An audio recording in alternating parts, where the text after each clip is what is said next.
Hey gang, want to talk with you a little bit about pre-attack indicators.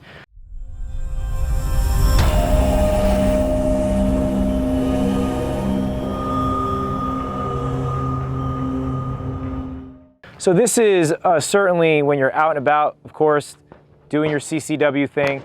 We always want to be on alert to the extent that we can. Let's just also sober that mentality of that you cannot be on high alert all the time. That takes a level of mental bandwidth that'll make you tired very, very quickly. That all being said, I always want to be on a raised level of awareness and always looking for pre-attack signals in potential attackers. So what are some pre-attack signals that may be more obvious or more common that we see? Well, one, the easy one is somebody is looking at you in a mean mugging kind of way. They're overly staring at you and tracking your movement. So if you're moving from left to right, they're looking at you. Another version of the mean mugging or the eyes is simply glancing, excessive glancing. So they would be looking at you, look away, look at you, look away. That's something that's also an indicator where they're trying to be a little bit more subtle about checking out what you have going on and how they might launch their attack.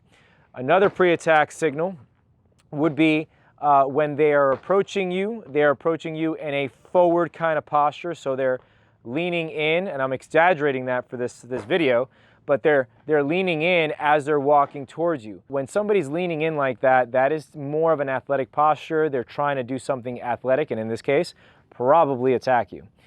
So when you have that leaning in posture, that's something to raise awareness about. Another thing is their hands, okay?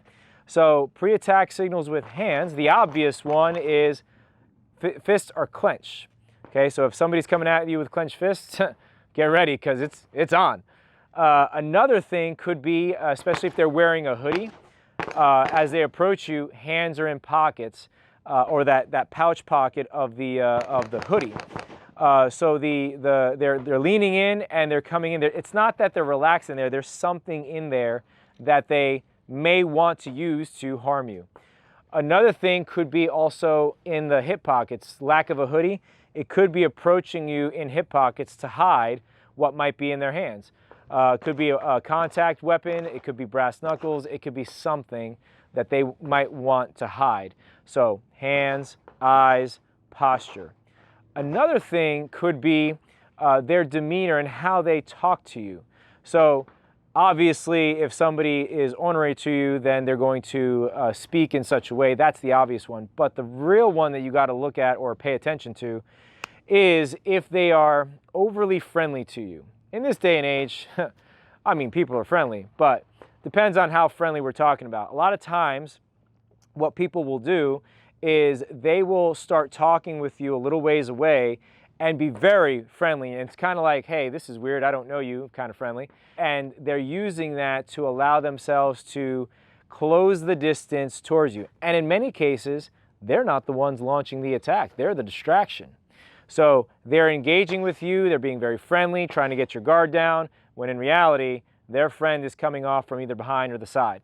So always think about that. If you have somebody that's kind of using friendly talk to get into your personal space, you may want to disengage, back up, look around, something, because something might be coming. Especially when somebody asks you the time in this day and age when everybody has a phone and nobody wears a wristwatch, well, except me. But if somebody asks you the time, which is a weird question these days, once upon a time that was not weird. A couple more things that may occur that are pre-attack signals are overly fidgeting. And in many cases, they might be fidgeting with their shirts, they might be fidgeting with their trousers, their pants, whatever. Overly fidgeting is an indicator. At the same time, in the same vein, is really looking around. They're checking their surroundings to see if they are clear to launch their attack. Basically, these are nervous tics because guess what? In many cases, the bad guy or gal is likely nervous about launching their attack too. They go into a version of fight or flight. But look for things like overly looking around, fidgeting with their clothes or pants. Another thing would be flaring elbows where kind of hands are kind of reaching for things, going up. Flaring elbows or like weird movements in that way. So those are a couple things there. Now, the blading of the body is a weird one. So let's talk about that one.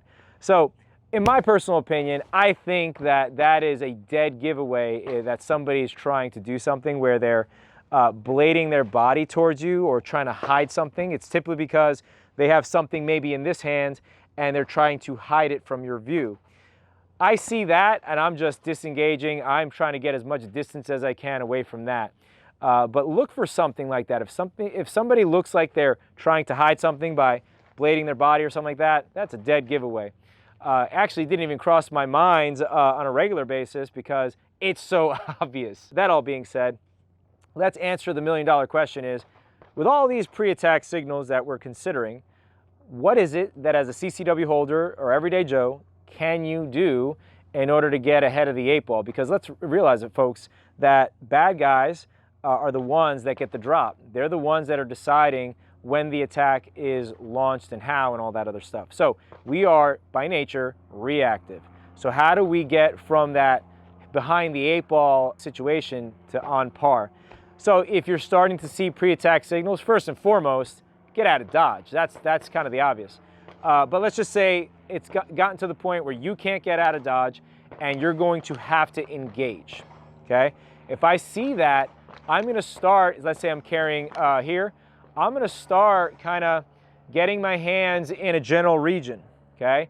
I might move my hands here, I might do this, hands over here, because a lot of people stand this way. But in reality, my hands are already semi-clearing my garment, and my primary hand is pretty much on my gun. So if I need to draw, it's right there. I'm pre-staged, but at the same time, I'm not revealing anything. So if my bad guy, it turns out that he's just on meth and I'm overly worried, well then I could just go back to doing what I was doing. So that's one thing that you can do. I would not say that you want to go ahead and draw on somebody because who knows? Personally, I've been in a situation where I thought at a gas station somebody was charging at me when in reality they were running back to their car, which was the one stall over from me. And obviously if you're going to get overly nervous and draw, well, that would be a bad day if you were wrong. So you're not drawing down on anybody and everybody. First of all, you're getting out of dodge, and second of all, try to get a head start as much as you can. Another way that you can do that, especially if you're sitting down in a restaurant or something, your waistline is below the table. That one's easy. You can do all this behind or underneath rather, the table and get really ahead of the 8 ball. So, a couple things to think about.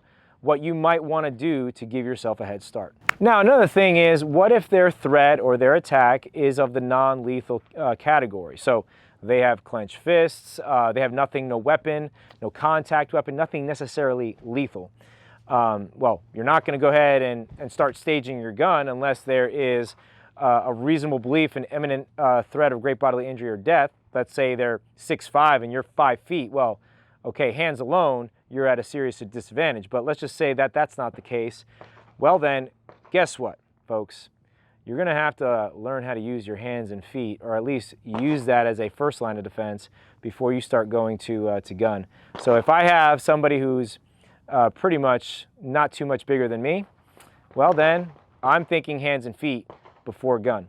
And if that's not something that you're well versed in, well then I certainly suggest, to the extent that you can, that's something you may want to consider, because if all you have is a gun, then everything looks like it might need to be shot, and that's a bad day. So if they're using non-lethal threats, as anything else, disengage as soon as you can, or otherwise, start using your hands and feet. So those are some obvious pre-attack signals, and you can actually think of more. If you really think about it, if you were a bad guy or gal, how would you launch an attack? How would you try to be deceptive? And in many cases, you'd be on point with some pre-attack signals. But I want to share that with you, something that you can think about, be aware of as you go about your day. If you think all gun laws are an infringement and you live behind the enemy lines in the People's Republic of California, then check out our Unconvicted Felons t-shirt. We came out with this t-shirt design for you where most of us are fed up with the situation here in California. So check it out. Check out our website. Awesome t-shirt coming at you. And our new line of 2 arms where it stands for 2A Rights Matter. So check out our new t-shirt and help us feed our dog.